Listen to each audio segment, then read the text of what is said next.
Okay, so this is my horse that I had many years ago. I think he's a thoroughbred cross or unregistered, something like that.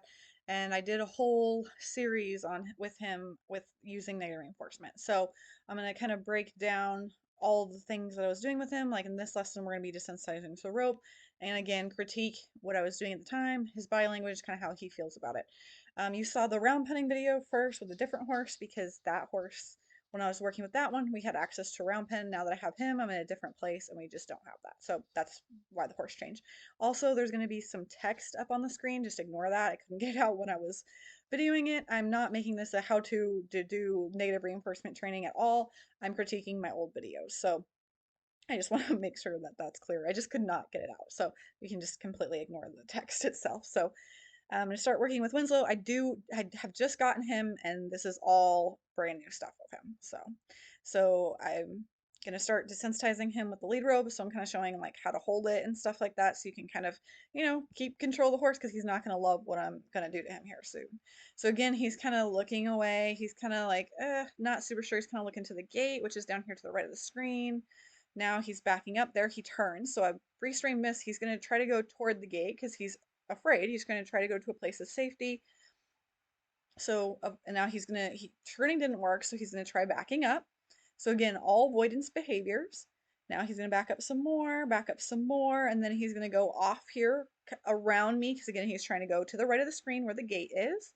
So just trying different behaviors to get away from this rope because it is scaring him, but he cannot. So again, he's kind of being flooded here because the scary stimulus is being presented and he cannot escape it. That's the definition of flooding.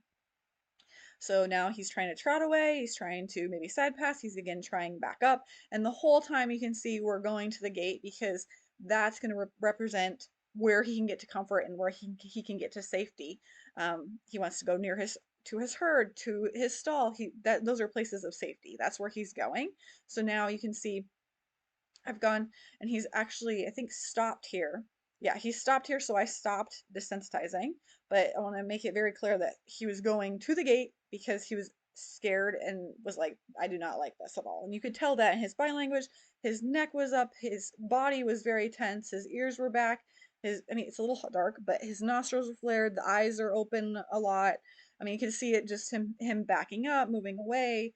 Um, there he stands for a second, and then he's like, still not something I really want to do. Now, in negative reinforcement training, they're saying, okay, well, you're letting him move because there is like some slack in the reins. Like, here's a good example of his body language: very high neck, ear back, looking toward the gate. Very, very high neck, though. I want intense body, tense muscles. I want to point that out. But what they say is like, okay, well, you're giving them this like what 2 feet of rope here so that they can move, so they don't. So you're like, they're saying, okay, well, you're not flooding because they can move around. But the definition of it is the horse cannot escape. So even though he's moving around, he cannot escape. The rope is still touching him. So it is flooding. So now he's stopped. I'm not sure why I have it quite stopped because again, if I'm using negative reinforcement, I think I paused, but I didn't really stop doing it. I need to stop and I need to take it off, really, because if I'm going to use negative reinforcement correctly, I need to, when he's stopped, and that's what I want, is that stopping behavior. I need to take away the negative thing. So I definitely, I mean, if you're going to use negative reinforcement, it's got to be a little bit more subtle than what I was doing right there. This is better. So now he's learned that I cannot escape. I tried backing up, I tried going to the side, I tried sidestepping, I tried trotting forward, and I cannot get away from it. I tried going to the gate, I give up. And that's where he's at right now. He's like, all right, well, I'm just going to take it, basically. And then that's where you create a shutdown horse, or where they're just like, they're kind of done. Because I don't even let him look over there. And that's a big thing, too, that happens with negative reinforcement is like, oh, well, don't even let them look somewhere else. And another thing, like where you rub them, you're like, oh, well, you're giving them a reward. That's not a reward. A reward is something that adds to the situation, something the horse values. Like now, see, he's like yawning, he's stretching his neck down because I just scared the crap out of him. So he's trying to get back to a more relaxed state. So you'll see the yawning, the licking and the chewing, the stretching the head and neck down. Now he's just kind of like, okay, I can take it. Like it's okay, it's not going to kill me, but he still doesn't like it. So still pretty tense head and neck, ears back. Again, he's going to use the bathroom here, so that's a horse that's worried and afraid. So I want to slow this down here. Um, he's scared. Like you see a horse go into like a show jump round or a show environment, rodeo, whatever. When they're using the bathroom, they're scared. Or when they're, defecating, that's fear. So that's really important to point out. Like he's showing a lot of body language showing me that he's scared. So and me at the time here, I'm like, okay, well now he's learned he can't escape the rope, which is true, which is not good. But so now I've gone on from tossing it over his back to doing his hindquarters to doing his legs, and that's kind of the process that is taught to a lot of people.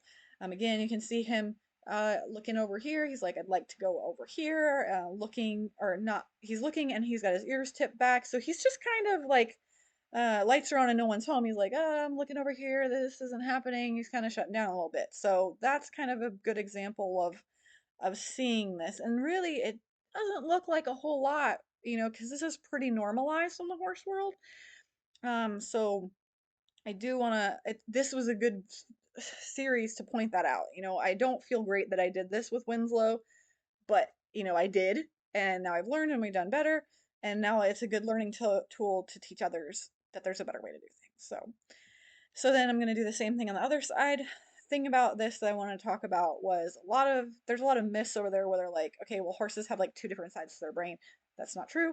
Um, I do like to obviously teach things from both sides, but sometimes it does transfer pretty well, depending on what kind of horse you have. Obviously, if you have a Mustang, you're going to break things down a lot more, or a wild horse or a fearful horse. This horse is obviously a domestic horse. He's pretty chill just in general. Um, so it does transfer pretty well to this side. I just wanted to point that out. Um, that does happen, but still really high neck, very high for what I'm used to working with now. Tense muscles again, looking away, kind of like disassociating here, like because he's not like, oh, what is this? Oh, what is that? Like he's not afraid, like spooking to external stimuli. He's like, help me, like kind of looking out, trying to like um, be somewhere else mentally, essentially. So I'm kind of going over like the the steps here of like you desensitize over his back, his hips, his legs, kind of like what I was doing with the other side, same kind of a thing. Um, but yeah, he's learned, it doesn't work to back up, it doesn't work to run away, it doesn't work to move to the side. Like none of that works. What works is standing still. Um, but with this type of training, it this is not gonna stick. So like that's why you have to do so much of it. Like he's still afraid, even though his body is not moving. He's still scared. He's just learned like, okay, well, I just kind of stop and I just wait. So that's a big part of it is because he's not. I'm not making the situation better. He's not like, okay, well, the rope is fine. He's not thinking that. He's thinking the only way I can get through this situation with the rope is to stop and stand still. So that's why you have so much of like the horse. You thought the horse was desensitized to something, and then he's afraid of it now, and then you have to continually desensitize over and over and over again. That's why that fear never left. His body just stopped moving.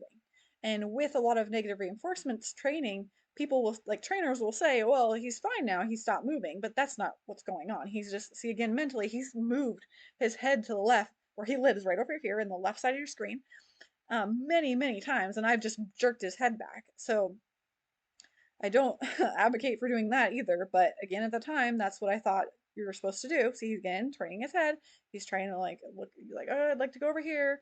I'm trying not to pay attention to what's happening to me right now. So again, really tight neck.